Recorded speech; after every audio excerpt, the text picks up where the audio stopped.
Indian premier league ২০২৫ আসরকে সামনে রেখে চলতি বছরের ডিসেম্বর থেকে নতুন বছরের ফেব্রুয়ারির মধ্যেই অনুষ্ঠিত হবে মেগা নিলাম।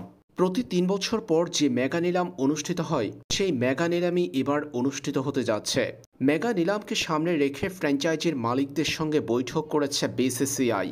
সেই বৈঠকে যে সিদ্ধান্ত হয়েছে তাতে বলা যায় ৪ থেকে ৫ জন ক্রিকেটারকে ধরে রেখে ফ্র্যাঞ্চাইজিগুলো স্কোয়াডের সব ক্রিকেটারকে ছেড়ে দিতে হবে মেগা নিলামের আগে। যদিও এই সংখ্যাটা বাড়ানোর জন্য প্রস্তাব দিয়েছে ফ্র্যাঞ্চাইজি মালিকরা। যদি ৪-৫ জন ক্রিকেটারকে ধরে রাখতে পারে স্কোয়াডে, সেই ক্ষেত্রে চেন্নাই সুপার কিংস মোস্তাফিজুর রহমানকে দল থেকে ছেড়ে দিতে হবে।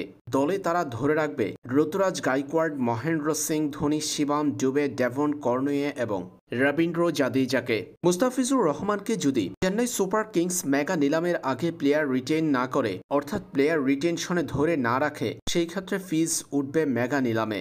আর মেগা নিলাম থেকে মুস্তাফিজুর রহমানকে দলে ফেরানোর জন্য অন্তত ৩ ফ্র্যাঞ্চাইজি লড়াই করবে বলে জানিয়েছে ভারতীয় গণমাধ্যমের প্রতিবেদনে বলা হয়েছে, মুস্তাফিজুর রহমানকে নিলামে যদি উন্মুক্ত করে দেয় চেন্নাই সুপার কিংস, সেই ক্ষেত্রে তাকে দলে ফেরানোর চেষ্টা করবে কলকাতা নাইট রাইডার্স।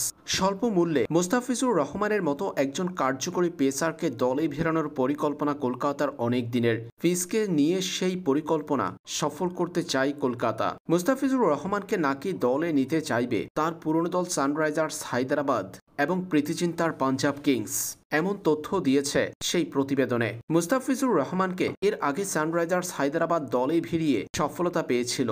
২০১৬ আইপিএলে ফিজের কল্যাণে চ্যাম্পিয়ন হয়েছিল দলটি। তবে পাঞ্জাব কিংসের হয়ে এখনও খেলা হয়নি ফিজের। নিলামে ফিজকে পেলে দলে ফেরানোর চেষ্টা করবে প্রীতি জিন্তা। উল্লেখ্য, গত আইপিএলে অর্থাৎ ২০২৪ সালে চেন্নাই সুপার কিংসের হয়ে কেবল ৯ ম্যাচ খেলে ১৪ উইকেট শিকার করেছেন ফিজ।